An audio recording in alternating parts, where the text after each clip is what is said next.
Hey guys, it's Biggs. Welcome back. Now, today, we're going to go back into the mind of madness today. Today's a bit of a rant. Today's a rant that's been coming for a while. It's something that has been posed to me numerous times over my years working retail and wholesale and helping stores now that I'm on the other side and helping stores develop and stuff. But the question always keeps coming up, and about a month ago, somebody posted something pertaining to a humane society and a fish in one store somewhere. I can't even remember where it was. And one of the store owners in one of that city tagged me in that post and wanted to know my opinion about it. That's dangerous because you don't want to know Biggs' opinion sometimes. So today we're going to have a little rant. And I'm noticing, you guys, I'm putting out all these videos and I'm getting all these thumbs up and stuff. Very rarely I'm getting thumbs down, so that's a good thing. Thank you very much for the love. But I'm not getting a ton of comments from you guys, and I'm trying to find a way, because I'm new at this, trying to find a way to make these YouTube videos a bit more as a discussion, a starting point where we can kind of get off and have a discussion about the things, and that's where we're going to have it in the comments. I started out this project as a way that looking at as an extension to my normal speaking, touring, and engagements and educational seminars and stuff like that I go. It takes me around the country and around the world. And I thought, what better way that we can actually get this discussion going a little bit further? So that's what we're going to do. I'm expecting it. It's all on you guys now. It's all on you. It's all off on Biggs. I don't have to do anything. I can just sit here and post this video. Last about a minute and a half. I'll just put that out there and that's enough. No, that's not it, right? That's not it. That's not good enough for you guys, is it? No, you need more than that. So today, we're going to talk about the close relative of this guy over here. That's Macropodus opercularis. That's a paradise fish, and we're going to talk about that briefly in a little bit. But today, we're going to have a little rant about bettas.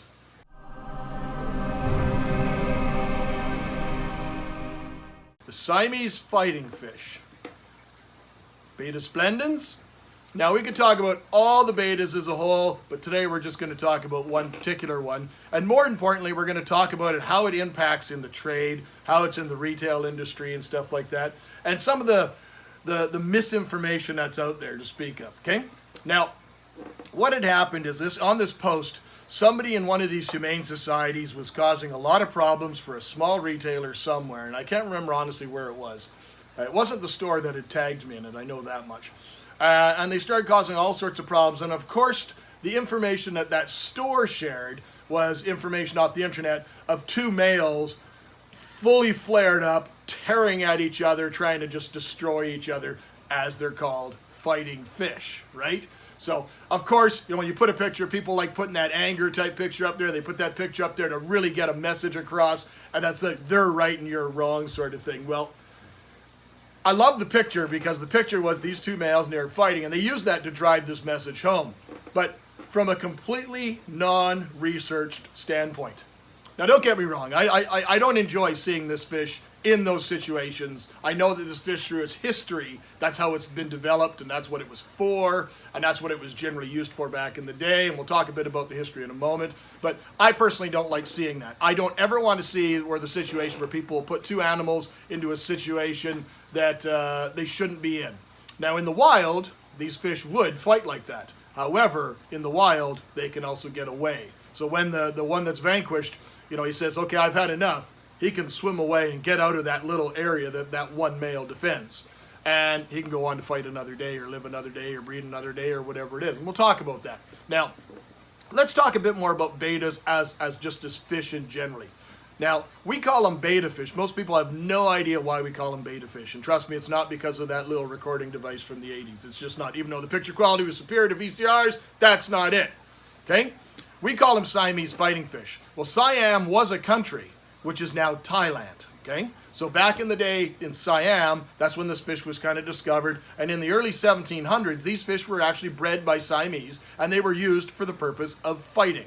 You were talking a very impoverished country at the time. This is something the country people would do, is they would breed these fish in small jars and small little ponds and stuff like that to get a male to go and combat against village after village after village. It was primarily done by children, but it was done. And the strongest one would be the one that they would hold phone, that they were the ones that they dominated, and they were the village champion, okay? Now, over time, these Siamese people were keep breeding these fish. They were breeding them. They started realizing that if I instead of just taking the wild ones and then using them, I could actually breed them. And they were very, very easy to breed in their climate and their environments. And because they are a labyrinth fish, which we'll talk about a bit more as well, they enabled them to actually survive in very, very extremely small and what some people think is not fair type conditions. I'll probably agree with some of that a little bit, but we'll talk about that a bit more. But after breeding them, they'd breed them to try and get larger ones for size and strength and stamina. They weren't after pretty fins and all that, because all those things are going to just be a burden. They're going to slow the fish down. Okay? But in about the 1800s, this is when that species really started to take off. The king of Siam at the time recognized that this was becoming a huge thing across his country, so he started building his own collection of fighters. You know, he doesn't want to be undone by the little village children, so the king of Siam starts breeding these bettas in large amounts. And in about the 1840s, he gifted one to Dr. Theodore Cantor, and this guy actually took this species. He was a scientist. He wrote papers about this fish, and then he introduced this fish to the Western world. And that's that point that the Siamese fighting fish became known. So about the 1840s, okay? But that's when the fish also started becoming called the betta fish, because it was named after a legendary warrior tribe of Siam called Betta, B-E-T-T-A-H.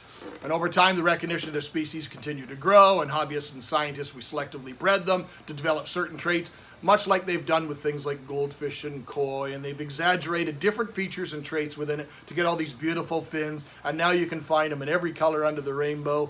You get the stuff that's coming out today, you got, like, I've never seen some of these fish that they're coming out with today. The bright yellows and colors that were completely unnatural to, but that's all selective breeding that they've been doing it. And it's absolutely breathtaking fish, and they're easy to care for, and they deserve their place. Okay? Now, here's where we get into the stuff that we're talking about. Now, personally, I would never house one in those little individual jars, which seems to be the argument that a lot of people have. It says that's unfair, the stores are doing that, But if you went back over to Asia and saw how these things are farmed, they're farmed by the billions in these style of jars, and they're bred in these style of jars, and they're raised in these style of jars. Because the males are extremely territorial, they cannot be housed together. As soon as the males start sexing out in a group of fry, the males then have to be individually separated, and they go into jars. How can they survive in jars? Well, they can survive in jars because they have this thing that I mentioned earlier called a labyrinth organ. Now, labyrinth organ is this complex organ that's in around their operculum inside. It's a structure inside here that enables that fish to breathe the same air that you and I are breathing. As long as the air that they're breathing has a fair content of moisture to it, so it's in a humid environment, they'll be fine. And usually all labyrinth fish, which are also known as anabantoids, the minute that they are born, they have to rise to the surface and fill their labyrinth organ with air. And if you were to breed bettas, gouramis, paradise fish, any of those sort of ctenopomas, any of those type of anabantoids, the one thing that's absolutely critical for success in breeding them is not getting the pair to breed and get the eggs and the egg nest and all that sort of stuff. Then all those things will magically happen if you've got the right conditions. But if you want to have success in actually getting fry to survive, the absolute one critical factor is that that top of that tank is sealed. And what I mean by that is your fish room is probably not in some jungle in Cambodia where it's 80% humidity all the time. You're in a North American house or a European house, and you've got central air or whatever you got, and your house is decidedly drier than the environment where these animals would come from. So what I mean by that is when they hatch, they have to go to the surface and gulp air to fill their labyrinth organ. And if the air's too dry, it can kill the fry. It's a silly little tip, but it's true. So what I usually recommend to people is put some saran wrap over top of the tank when the eggs are about to hatch. You know, have your little air stone going in and then close it off and stuff. I'm not talking, it doesn't have to be hermetically sealed, but we really want to contain the humidity in that little bit of air at the top of the tank, and that'll guarantee a bit better chance of success rate and stuff, okay? Where do we go from here? I don't know. Let's keep talking. Now, to really understand these species, we got to kind of look it back to nature. And in the wild, these fish inhabit kind of like rice paddy type habitats, stagnant ponds and streams, slow moving streams.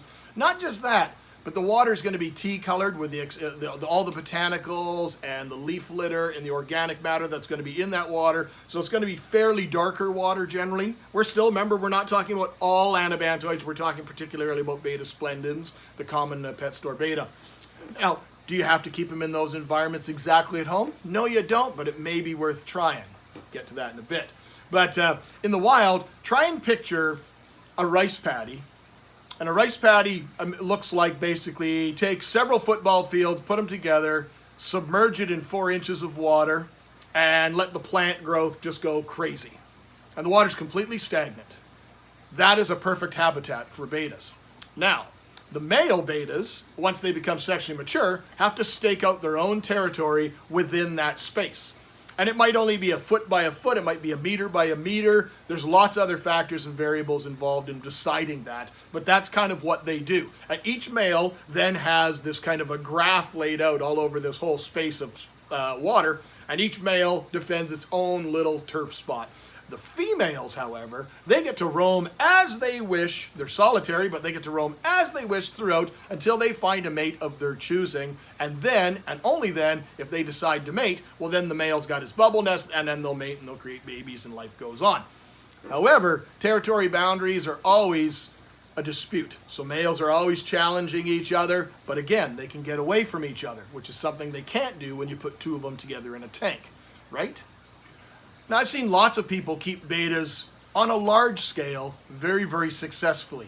They've modified systems where they have filtration, good quality water, the water's changed regularly, and very, very small environments. The one key thing I think that's successful is adding some plant life, or at least things that at least give the environment a bit of shelter for that animal. Nothing worse, in my opinion, than taking it in a little glass rose bowl by itself with nothing to get away from. I think you and I would also feel the same levels of stress if we were put in that situation as well, right? So if we can kind of keep it where we can put them in a small environment and add those other things to it, that doesn't take away from the environment but enhances the environment, could probably be pretty good success. I'm keeping a couple of species of betta right now in my fish room, and they're in about a 2-gallon tank that's fully planted. We'll show you a picture of it down there. The thing's an absolute disaster, but it's a pair of Betta rubra, and they're ideal. They're no problem at all. The tank just sits there. It's actually sitting on my floor about 2 feet behind me on the ground. And the tank is actually unheated because the fish room is at a somewhat set temperature. It's a little bit cooler than what they would like, and I keep it that way because it keeps their metabolism a little bit lower. They don't produce as much waste product. They don't eat as much. They're not as aggressive with each other because it's a pair. And then I can slowly bring up the temperature a little bit, and then they'll spawn. But I want to be able to control that, so I'm here for it to happen, to cover the tank and things like that, control the aggression level, because I only have the 1 pair. More invariably, what happens is the male eventually almost kills the female, and then you're down to 1 fish, and then it's a bit of a challenge because it's not an easy ride. I just can't run down to my local corner store and pick up another one of those. That's going to be compatible. The blind dates with these fish don't often work all that well. Same as somewhat with the cichlids, right? So, but the species that we're talking about, the ones that are sold in jars, yes, they're jars. They're in these jars for their whole life because they sex out of these jars, right? We talked about that.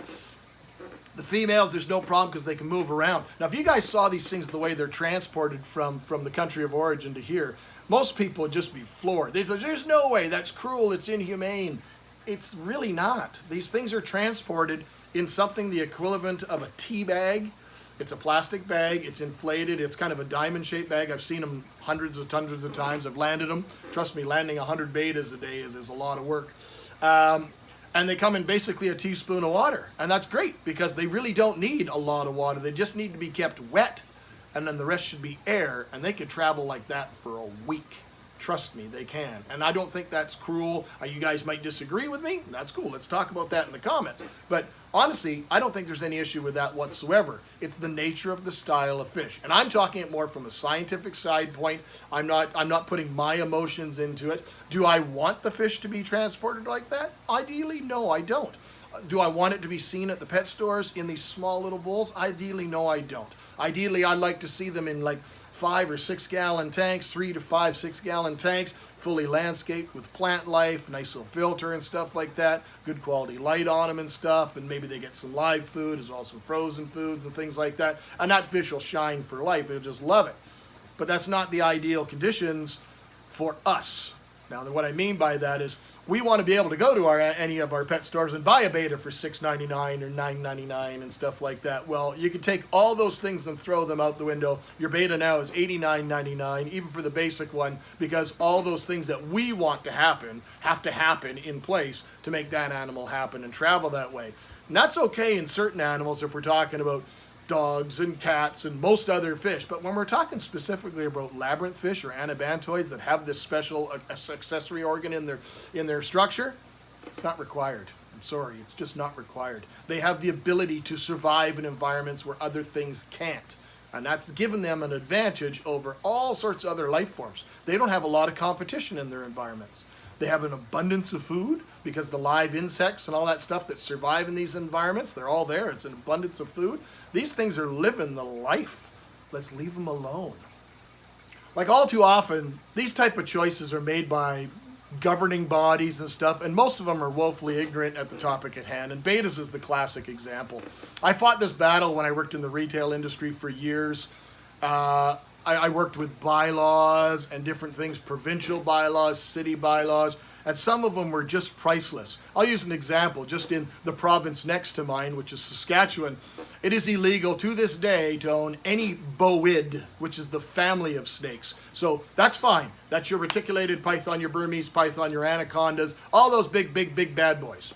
Okay, I probably kind of agree that the average person should not own those animals. However, I don't agree that some person with no knowledge of that animal gets to make that decision for me. That's what I don't agree with.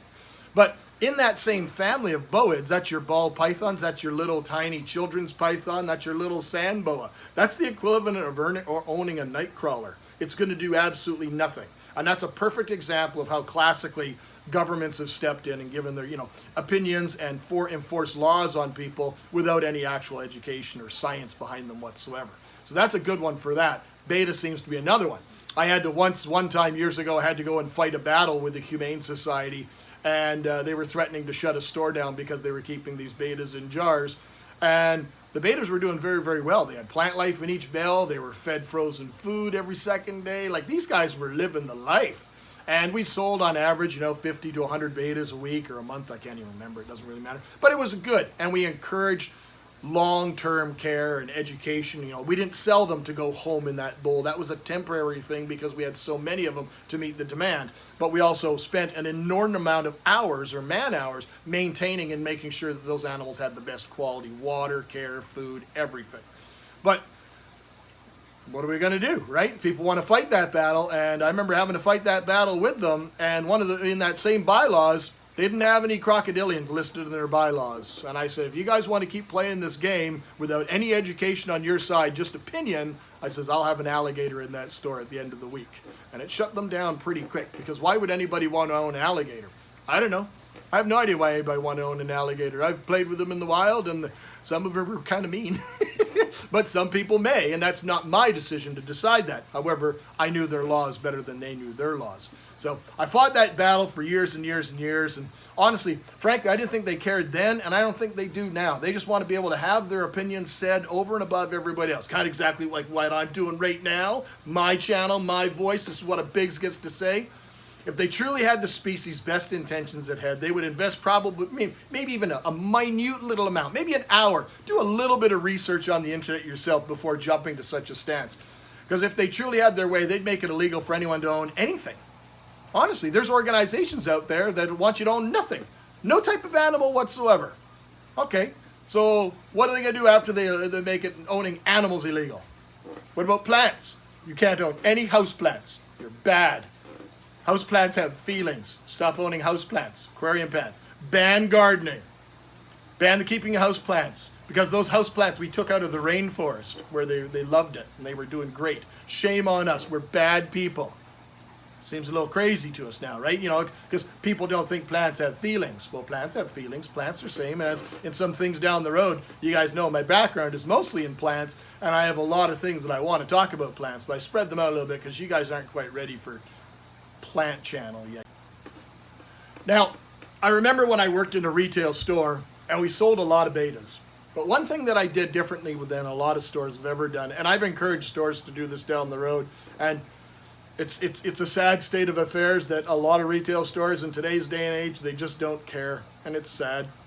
I wish that we could change that. I wish, by these type of videos and by people, spreading it and spreading the news and trying to get that information out there, I thought that maybe we'll get there, but I don't know. Everyone's just, it's all about the dollar now. Everybody just wants that dollar and they want it quick, and screw everybody else. And I don't really like that world. I'm a little concerned about the world that we're raising for my kids. But I know, Biggs, you're ranting. I told you guys it was going to be a rant. Let's get back on track a little bit. Now, one fish in particular that I used to carry, and honestly, I used to sell them almost as much as I did bettas.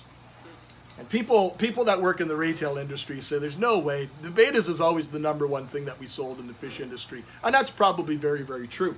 But the fish I sold was a nondescript fish that lived in similar type of environments. And we talked about it earlier. It's called the paradise fish, Macropodus opercularis.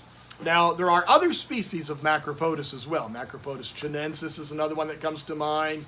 There's a whole bunch of them. But Macropodus opercularis, the regular paradise fish, you get it in a blue form, a red form, you can get it in an albino form, and they're all very, very striking. I don't know if mine will pop up on the screen there. This is an albino form, the red eye, and most of the blue out of the body's been bred out of it and stuff. And this is a very young male. He's just starting to develop his points on his fins and stuff like that. But they get 3 times the size of a betta. So I don't know if that's good or bad. But it definitely takes the little bull out of the equation for most people. All other similarities between them and betta are almost identical, except for one key factor.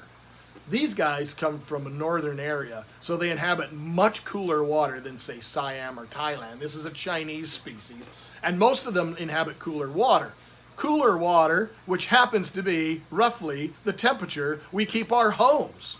Now, the problem with bettas today, and this is an aspect where I think is very, very cruel that we do it, long-term exposure, is not the bowl aspect or the small aquarium aspect, is the no heater aspect. If we're keeping an animal that is cold-blooded and needs its environment to be able to control its metabolism, meaning eat, drink, poop, do it all, its functions, everything, its whole aspects of its life, and we keep it 5, 6, 8 degrees cooler than what it really needs, that's more cruel to me than keeping it in a jar. Because a betta should be kept around that 78, 82 range. And in the area, I remember the rice paddy, low water, equatorial type country, crazy hot, right? What do you think that water temperature is of that stagnant body of water that never moves? It's going to be hot, right? And they need that temperature, and that's what controls their whole systems. However, this Macropodus, this little paradise fish, they live in cooler water. So they are ideal in an unheated small aquarium. 5-gallon tank for a single male, 3-gallon tank, 2-gallon tank, something like that is ideal for a single male. But they're also amazing, amazing fish to breed. They're easy to breed. So if you've got like a 25, 30-gallon tank and you could just fill it with easy plants, easy fast-growing plants, any of the hygrophila, polysperma types or corymbosa types or water sprite, wisterias, any of those fast-growing weedy plants, just let your tank just go and put those guys in it. Feed them some bloodworms or tubifex worms or any of those type of good quality frozen foods that you can buy. Even the freeze-dried forms are good as well. And trust me, they will blossom into these stunning, stunning fish. And they will have all the traits of the betta. They'll be a lot easier to care for because you do not have to heat the tank. How many people that were here watching this have owned a retail store or worked in a retail store? How many bettas did you sell and how many heaters did you sell for those said bettas? It's a small number, I know. And that's why most of those bettas, a lot of them perished. And that's shame on us again, because that's our problem that we should have addressed as people helping people in a store, right? Do you agree? I don't know. Comment, guys. Remember, we're going to start an argument here. Maybe Big's going to argue in all his videos going forward. Nah, probably not. But I think that's a really, really cool fish. I won 2 Best of Shows.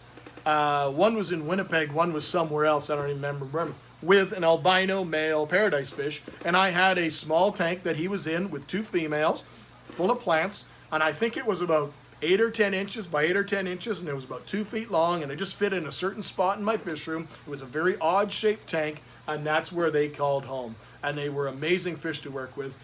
Breeding them, I usually just took if there was lots of plants, they don't need any structure. But if you wanted to put them into a breeding tank, what a thing we used to use back in the days, we used to take a styrofoam coffee cup and cut it in half and just throw the coffee cup in the surface. And that became a structure for the bubble nest to build and adhere to, and then the eggs and everything adhered to it as well, and it became this thing. We also use that for breeding a lot of the different types of cats that use bubble nests from the Amazon that, again, live in stagnant pools of water and, again, have primitive labyrinth organ type things that enable them to breathe air, like the hoplocats. We'll show a little picture of them, but that's not the topic of today. Today's rant is about paradise fish and bettas. So hopefully you guys like that. If you didn't, it doesn't really matter. Biggs is going to rant anyways. He's got to fill it up. Having some fun. So if you got a nice little 5-gallon tank, 3-gallon tank, 2-gallon tank, nice little, whatever, put some plants in there, put a betta in there. Trust me, you'll enjoy it a lot more than keep it in something, just a small little bowl or a jar. It doesn't need the little special bubbling ornament. It doesn't want the purple gravel. It doesn't need any of those things. Those are for you, not for the fish. If you like that, by all means, go ahead and do that. If that encourages getting kids into the hobby, I'm all for that as well. But let's give these animals the best environment we can get. It's easy to look up on the internet. Every one of you probably has a handheld device. You can probably find out everything you need to know about a betta fish or a Siamese fighting fish on your handheld device in seconds. So educate yourselves. Let's do it right. Let's do it for the fish.